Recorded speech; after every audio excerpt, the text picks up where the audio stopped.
Seja muito bem-vindo, muito bem-vinda. Eu sou o Serginho, mais um episódio para falar desse esporte que cresce a cada ano. Vamos falar com ele, que é comentarista, colunista, escritor, já foi jogador. Está aqui com a gente Gustavinho Lima para falar de basquete, de NBA. Como é que você tá, meu querido? Pô, obrigado pelo convite, Serginho. Valeu. Prazer estar aqui. Bom, falar de basquete, que eu gosto tanto. Fiz a vida toda e hoje continuo ali, fora das quatro linhas também, contribuindo de alguma maneira. Então, obrigado pelo convite. Legal, vamos falar muito, mas vamos falar lá do começo. Como é que você escolheu a bola de basquete? Por que basquete? Como tudo começou? Olha, eu fiz uma escolinha de esportes dos 5 aos 11 anos, né? Então, sou super privilegiado porque pude fazer essa escolinha que chama Med Sport. É uma escolinha da medicina da USP, ali no Clube da Medicina. Meu pai é médico e meus pais eram separados, eu morava bem próximo. Então, foi uma forma da minha mãe também ocupar o tempo, eu e meu irmão mais novo, de um ano mais novo, o Ricardo, e a gente poder fazer algum esporte.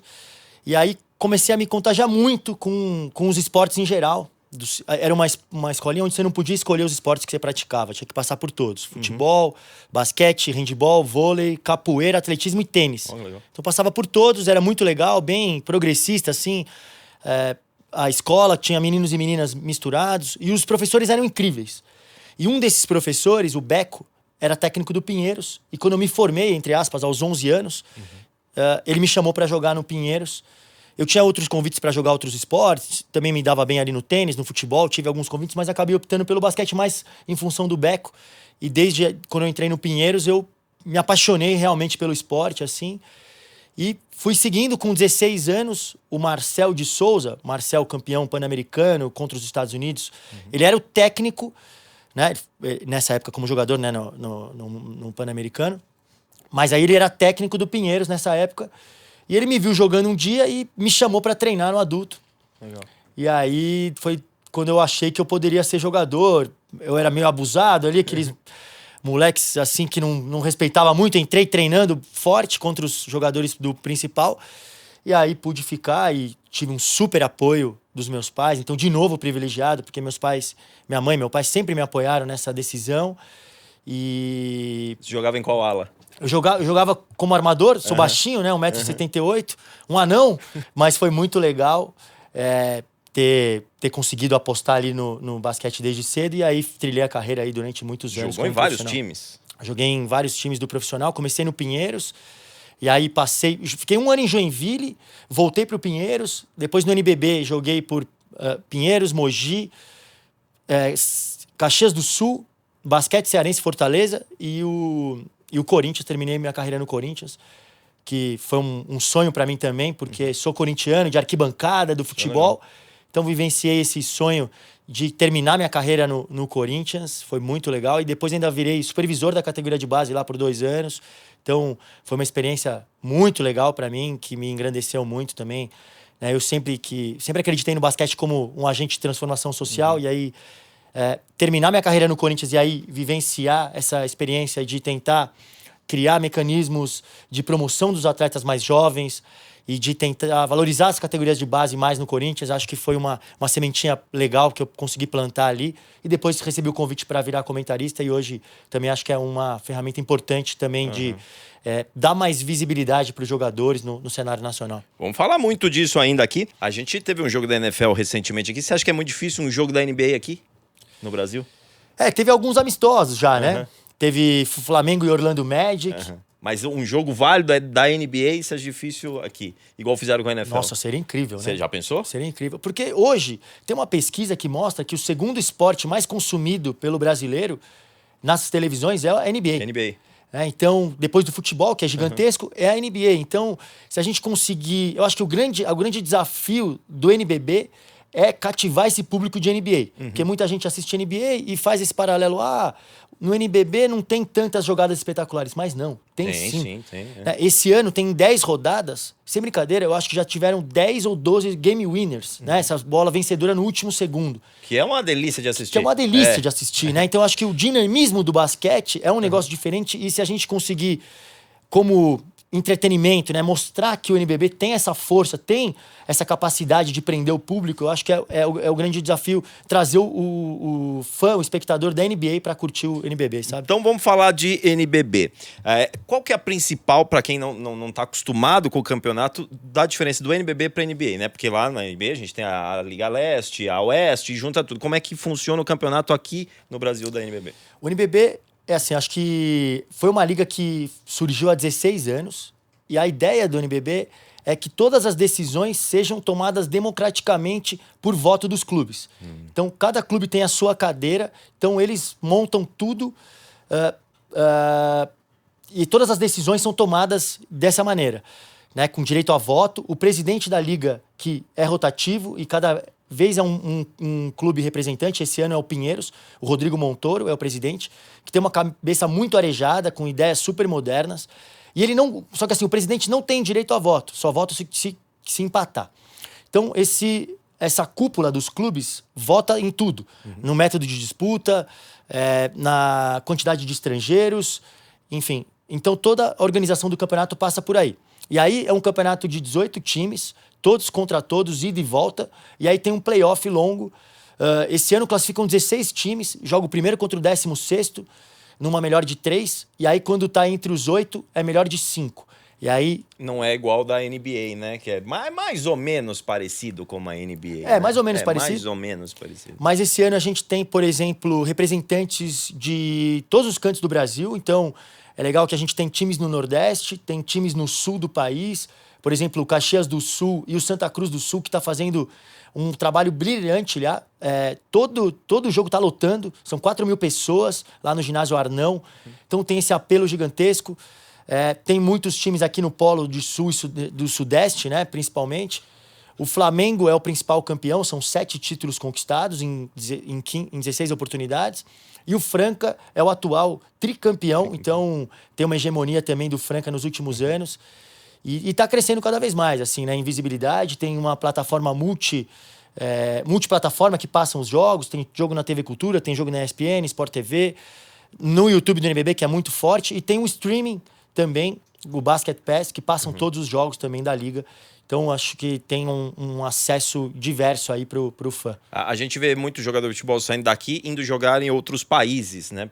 E o basquete também é muito forte em outros países, né? Você vê esse movimento daqui para lá também? Tem super, né? A gente teve uma geração muito vitoriosa na NBA, né? De Leandrinho, sim, Nenê, Varejão, Thiago Splitter. E também na Europa. Agora teve o Marcelinho Huertas, que saiu do Campeonato Brasileiro para jogar lá. Ele acabou de ganhar o prêmio de se tornar o maior em assistências da história da Liga Espanhola. A gente tem vários jogadores que vão para lá, mas a gente também tem jogadores vindo de volta agora. Sim. O que demonstra que a Liga está muito forte aqui também. Nesse ano a gente teve a volta do Jorginho, que saiu do NBB como MVP, foi para a Alemanha, fez uma boa temporada por lá e aí volta agora pro Franca. Então a gente está tendo esse movimento também de volta, né? Repatriando alguns ídolos do basquete brasileiro. Didi, que estava na NBA, voltou. O Raulzinho, que jogou 7 anos na NBA, esse ano vestiu a camisa do Pinheiros também por algumas temporadas e agora já deve estar se transferindo para o Barcelona, também numa notícia bombástica, porque o Laprovítola, que era o armador principal, rompeu o ligamento cruzado anterior do joelho. E o Raulzinho... tem tudo pra assinar aí, notícia em primeira mão, hein? Olha lá, hein? Furo de reportagem aqui pra gente, hein? O Raulzinho, depois de alguns jogos aí no Pinheiros, vai provavelmente assinar esse contrato com o Barcelona. Legal. Então, demonstrando também a força do NBB, né? Indo para um dos melhores clubes da Europa, depois de passar alguns jogos aqui no Campeonato Nacional. Você é comentarista do canal oficial da NBB, na TV Cultura. Isso. E colunista do UOL. Exatamente. E como é que foi a transição? Foi difícil? Foi tranquila? Quando você viu a câmera ligada? Ou para você sempre foi fácil e tal? Falar de basquete, você fala muito bem, você fala com paixão, mas como é que foi quando foi profissionalmente mesmo? Eu acho que o grande passo que a gente deve tentar é no fomento da cultura do esporte, né? E eu, como jogador, eu sempre tentei... Minha mãe me falava uma coisa que era muito importante, né? Você não é jogador, você está jogador de basquete. Então, eu sempre tentei aproveitar o meu tempo extra para me municiar de informação, me municiar de cultura, de aproveitar esse privilégio que é ser um esportista. Eu acredito que não tem como você não ser feliz fazendo o que você gosta. Então, sou super sortudo por ter jogado basquete profissional durante 17 anos, só que a carreira acaba muito cedo, né? Então, a carreira acabou, parei de jogar com 34 para 35 anos, já faz 5 anos isso. Só que como eu fui, né, um cara que fui sempre instigado isso desde a minha casa, minha mãe é psicóloga e professora, então foi uma casa sempre com muita leitura, com muito cinema.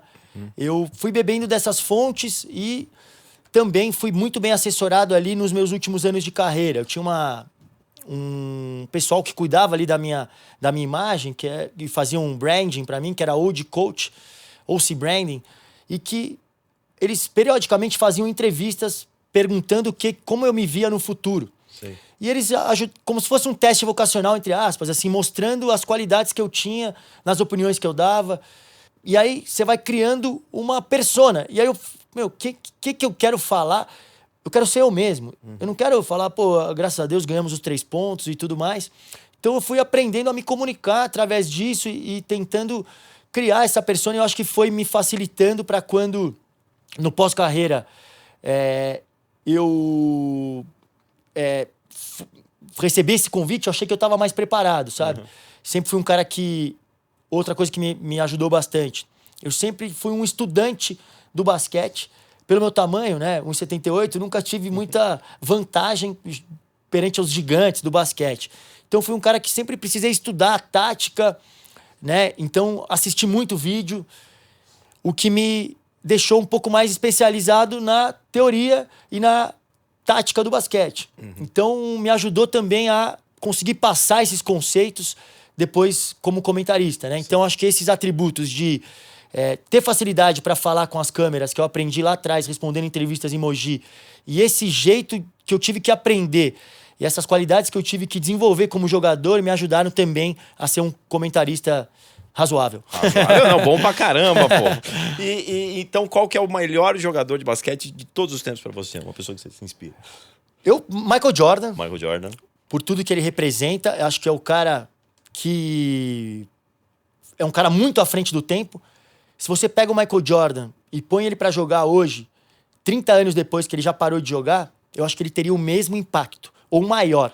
Porque hoje tem uma proteção, entre aspas, aos atacantes, então tem muito mais faltas, tem um jogo muito mais acelerado, um pace muito mais frenético, né? Um ritmo com muito mais posses de bola. E hoje, as médias dele são tão incríveis, ele tem média de 30 pontos por jogo. Ele seria o cestinha hoje da NBA. Então, assim, você imagina o que ele faria hoje. Mas já acho que há que se aceitar a discussão se o LeBron já passou ele. Porque o LeBron, a longevidade é um absurdo. Acho que o LeBron é o maior atleta de todos os tempos, de todos os esportes, por tudo que ele significa, dentro e fora das quadras. Né? Um cara que também se posiciona culturalmente pelo basquete. Acho que o Michael Jordan fez isso, né? Abriu essas portas para o esporte mundialmente. E o LeBron hoje consegue ser o principal protagonista do esporte mundialmente. É um cara que tem uma escola também, né? Então se preocupa também com extra-quadra. E ele mudou o jogo, na minha opinião, em conseguir jogar em mais de uma posição. Então ele é precursor nisso. Né? Antigamente as posições eram muito mais pré-definidas. O armador armava, o ala aleava e o pivô pivoteava. Hoje o LeBron joga em todas. Né? Tinha outros jogadores que já faziam meio isso, o Magic Johnson e tal, mas o LeBron foi o primeiro cara que rompeu esse sentido das posições. Né? E hoje o que ele tá fazendo é absurdo. O cara teve 4 triple-doubles seguidos. Sim. Aos 39 anos. Né? Então é inimaginável um cara com esse potencial físico, né? Hoje, então, eu aceito quem diz que é o LeBron. Não torço o nariz. Eu acho uma besteira quando você quer descredenciar o Michael Jordan. O LeBron não vale nada porque o Jordan é melhor. Não, os dois são gênios. Então, vamos elevar o nível da discussão e dizer que beleza, se o que você acha o LeBron. Pra mim, quem é o melhor nesse aspecto é questão de opinião. E você acha que o LeBron ainda aguenta quantas temporadas? Ele joga quantas temporadas? Renovou, né? Pô, do jeito que ele tá jogando esse ano, muito, é absurdo, né? Ele no Lakers, acho que tem conquistado cada vez mais coisas. Esse ano, todo mundo achou polêmico a aquisição do J.J. Redick como treinador. Né? Um cara que era comentarista, era podcaster, fazia análises com o LeBron, né? Naquele podcast maravilhoso que é o Mind the Game. Sim, né? Então, destrinchando ali o que acontece nas 4 linhas. E eu acho que ele está totalmente preparado, porque ele demonstra o aspecto teórico, o aspecto prático, e demonstra uma intimidade com os jogadores, uma liderança também, ele como jogador, e uma proximidade com o LeBron. Então, por que não fazer esse tiro? Né? E tem dado muito certo nesse começo, e acho que elevou o potencial do LeBron, também a confiança dele dentro de quadra. Por incrível que pareça, o J.J. Redick falava muito que o LeBron tinha que tentar mais bolas de 3. Esse ano é a temporada da carreira dele que ele tem mais tentado bola de 3 pontos. Então é aquela coisa do cara conseguir evoluir depois de tantas temporadas. Depois de 18 temporadas de NBA, ele consegue ainda melhorar em algum aspecto. Então eu acredito que isso é um fator absurdo e que se ele conseguir, acho que ele vai ainda mais longe. Você acredita que então o Lakers um dos favoritos esse ano? Ou não? Eu acho que se eles conseguirem se manter saudáveis, vai ser difícil, vai ser um time cascudo para ser derrubado nos playoffs. O JJ tem feito uma coisa muito legal, que é, entre aspas, deixar o LeBron como o secundário do time. Então, as bolas passam pela mão do Anthony Davis, predominantemente. Ele é o cara do time. Então, o LeBron vem jogando muito mais sem bola e ele cercou o Anthony Davis e o LeBron de chutadores, né? Então, esse é o grande trunfo, eu acho que do Lakers, né? Dessa mudança, dessa descentralização, entre aspas, né? Óbvio que o LeBron tem o protagonismo dele e vai puxar os pontos, como a gente tem visto aí, triple-doubles em sequência, mas o cara do time hoje é o Anthony Davis. Então eu acredito que essa mudança pode ser muito benéfica para o Lakers e vai ser um time cascudo ali nos playoffs. Vai dar trabalho. Vai dar trabalho. Ano passado lutou pelo play-in. Esse ano eu já acredito que eles entram no playoff direto e podem surpreender lá também. Então partiu falar de NBA. Antes, deixa eu só dar um recadinho aqui pra você. Bom, claro que você já ouviu falar da XP, né? Que é pioneira em assessoria de investimentos no país. Mas sabe por que esse sucesso todo? Por causa do Fator XP. O Fator XP é a experiência de mais de 20 anos de mercado aliada à excelência da assessoria, que foi eleita pelo 6º ano consecutivo como a melhor do Brasil. Então tenha os melhores especialistas, os mais qualificados do mercado, cuidando da sua vida financeira. Acesse agora xp.com.br e abra já sua conta. Então, já que a gente tava falando do LeBron e o filho dele jogando com ele, o que você achou? Olha, eu tenho um misto de sentimentos em relação a isso, Serginho, porque no começo eu tava encantado. Nossa, vai ser a primeira vez na história da NBA que vai acontecer esse feito, o pai jogando com o filho. No NBB a gente tem algumas questões que já aconteceu do filho jogar com o técnico, né? Tem o Elinho Garcia, que hoje é treinador do Franca, jogou com o Hélio Rubens. Tem irmãos que já jogaram juntos, o Marcelinho Machado, lenda do basquete brasileiro, jogou com o Duda Machado, foram campeões pelo Flamengo. Antes do NBB, na Liga Nacional de Basquete, teve o Oscar jogando com o filho dele, o Felipe, e eu achei muito bonito. Mas ao mesmo tempo, depois com o passar do tempo, quando eu comecei a estudar melhor qual que era o papel do Bronny no universitário americano, eu fiquei um pouco preocupado. Porque ele é um cara de 5 pontos de média, 4 rebotes, é um role player, né? Um cara que faz o seu papel dentro da equipe já no universitário americano. E eu senti uma certa preocupação pelo aspecto emocional. Eu fiquei pensando assim, será que essa exposição vai ser boa para ele? Será que não seria mais interessante ele poder enfrentar um desafio numa liga um pouco secundária? Né? Então tentar um salto numa liga europeia de segunda linha, jogar na liga italiana, por exemplo. Pra já não se queimar, de repente, no NBA. E ter um certo protagonismo, e ter o charme de ter o Bronny. Imagina ele no NBB. Que coisa maravilhosa, um time grande aqui, contrata ele, o Flamengo, ou o Corinthians, ou o São Paulo, traz o Bronny para ele ser o protagonista do time. Imagina o holofote que não seria, como foi agora o Memphis, vindo jogar no Corinthians. Eu acredito mais nesse intercâmbio cultural que seria mais interessante para ele, até protegendo a saúde mental. Porque, na minha leitura, ele não tem capacidade para jogar na NBA. Muita pressão, né? Muita pressão. E tanto que ele já foi pra D-League, né? No time do Lakers, pra tentar se desenvolver melhor. Mas foi lindo. Não tem como negar que não foi maravilhoso quando o JJ chama o LeBron e o Bronny pra entrarem juntos em quadra e foram ovacionados no Staples Center. Então, eu acho que foi uma marca significativa e simbólica, mas eu gostaria de vê-lo em outras ligas. Aí, Bronny, de repente você podia vir pro NBB, hein? Já pensou? Mete o Memphis Depay, vem jogar no Corinthians, seria maravilhoso. E a gente tem até aquele vídeo, né, do LeBron do lado ali, conversando com ele, ó, joga o seu, aí faz aí, sem pressão. Tá muito legal aquele vídeo, né? Aquilo é maravilhoso. E esse papel de liderança do LeBron, que eu acho também, que aí voltando ali naquela pergunta que você me fez, quem é o maior da história? Nesse aspecto de liderança, o LeBron acho que é o maior de todos. Porque ele consegue fazer os seus companheiros melhor, e acho que esse é um dos grandes atributos do líder. Pra você, um time que pode surpreender, tirando o OKC, algum outro?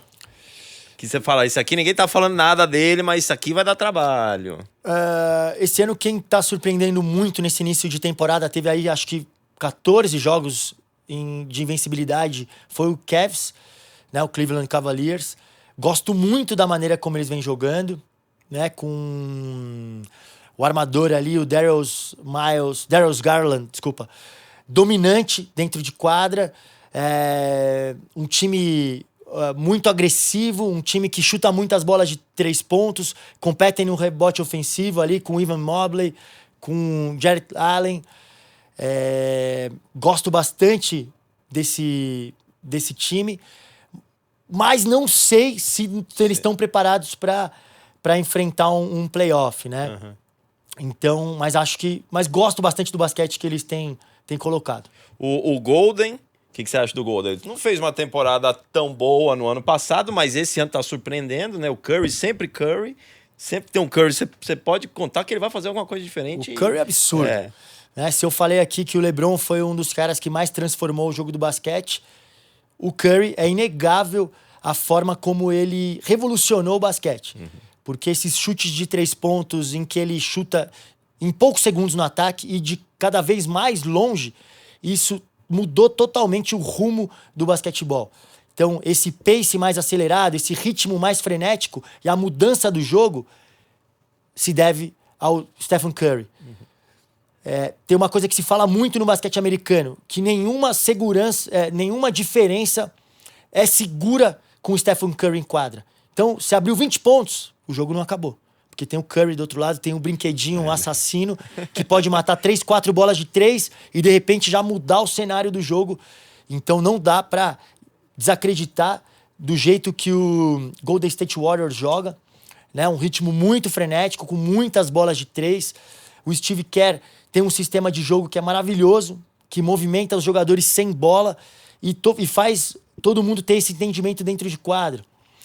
Né? Então, Draymond Green é uma peça fundamental, que é líder, que é um cara cascudo na defesa, que é um segundo armador em quadra. Muitas vezes é o armador primário, porque o Stephen Curry joga muito sem bola e o Green serve para municiar ele, para orientar os caras aonde o Curry vai sair. E o time sabe tirar proveito disso. Então tem um chutador em quadra, sabe que vai atrair atenção e acaba muitos jogadores rolando para dentro e abrindo espaço para outros. Né? Esse ano a gente tem o Buddy Hield, que foi uma contratação maravilhosa, porque é um chutador e encaixou muito bem ali no lugar do Klay Thompson. Gerou polêmica, né? Os Splash Brothers sendo separados. O Klay indo pro Dallas, o que eu achei que foi um movimento maravilhoso do Dallas para jogar do lado do Kyrie Irving e também do Luka Doncic. É um timaço também que, com esses 3 gatilhos, pode também no playoff ser um time perigoso. Acredito que precisa ter mais casca defensiva. Mas o Buddy Hield entrou e encaixou muito bem nesse sistema do Steve Kerr e nesse jogo maravilhoso que é de muitas bolas de 3 pontos aí do Golden State Warriors. Esse ano a gente tem um fenômeno, né, que teve jogo que ele fez 50 pontos em um jogo, o Wembanyama. O que você acha dele? Absurdo. É inacreditável. Mas ainda vai muito longe, né? Ainda vai muito longe. É inacreditável a forma como ele joga basquete. É um ET, realmente, né? Um extraterrestre, a forma... A envergadura com que ele tem e a mobilidade que ele tem em quadra. Né? Isso aí é também um dos caras para continuar revolucionando o basquete. Se o LeBron começou nesse esquema que não tem mais posição pré-definida dentro de quadra, em que o pivô pode levar a bola, e hoje a gente vê o Nikola Jokic pegando o rebote, o cara com 2,12 metros e puxando contra-ataque e dando assistências, né? Um point center, né? Um armador pivô, enfiando aqueles passes maravilhosos. O Wembanyama é para acabar de vez com essas posições pré-estabelecidas dentro de quadra, porque ele é muito móvel. Ele também é um cara que pega o rebote aí com seus 2,15, 2,20 que ele tem, sai batendo, passa a bola por trás das costas e chuta de 3. Né?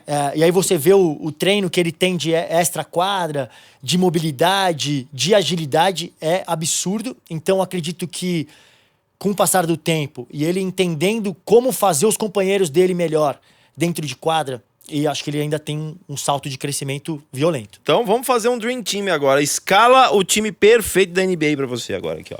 Uau! Pra ganhar tudo. Vamos lá. Pra ganhar tudo? Pra ganhar tudo. Então vamos Quem começar. que você escala aí? Uau, que demais essa. Eu vou começar com o Nikola Jokic. Vou começar de cima pra baixo. Tá. Nikola Jokic como 5. Porque já falamos muito sobre ele. Vou de LeBron, porque Sim. eu quero ter meu líder dentro de quadra. Quero ter um cara que vai fazer os seus companheiros melhor ali também. 3, vou ter o melhor cestinha da NBA. Vou pegar o Kevin Durant. Kevin Durant, o maior pontuador de todos. Não tem como abrir mão dele. Faz cesta de tudo quanto é jeito, é frio. Como 2, eu vou pegar o Shai Gilgeous-Alexander, um dos caras para ser MVP dessa temporada. E o Curry como 1. O brinquedinho assassino, o monstro sagrado. Night, põe pra dormir a galera. Esse time... Tá louco esse time? E não escalei ninguém do Boston, hein? E ficou de fora Tetocompo. Puta, Tetocompo, absurdo. Ficou Jaylen Brown de fora. Jaylen Brown de fora. O Drew Holiday, que é um cara que eu amo nesse sentido, né, de fazer tudo em quadra. Desse cara que faz os seus companheiros melhor e que é low profile. Né? Talvez eu botasse o Drew Holiday aí em alguma maneira. Tiro o Kevin Durant. Nossa, polêmico tirar o Kevin Durant. Mas tira o Kevin Durant pra escalar ele, pra ser um role player. Tanto que foi muito legal esse ano, né, nos Estados Unidos, que foi campeão das Olimpíadas, ter o Drew Holiday em muitos jogos como titular.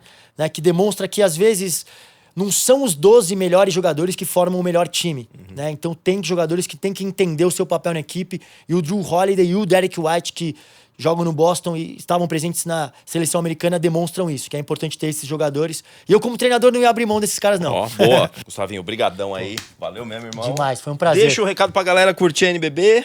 Pô, o NBB tá demais esse ano, tá voando, né? Super equilibrado. Tem jogos no NBB, no YouTube, todos os dias da semana. Fora na ESPN, fora no Sport TV, também na Cultura aos sábados. Então, o basquete brasileiro também tentando fidelizar o seu dia aos sábados, né? Se o futebol é o domingo e quarta, no basquete, assim, o dia principal é aos sábados. Tem jogos na Cultura todo sábado à tarde.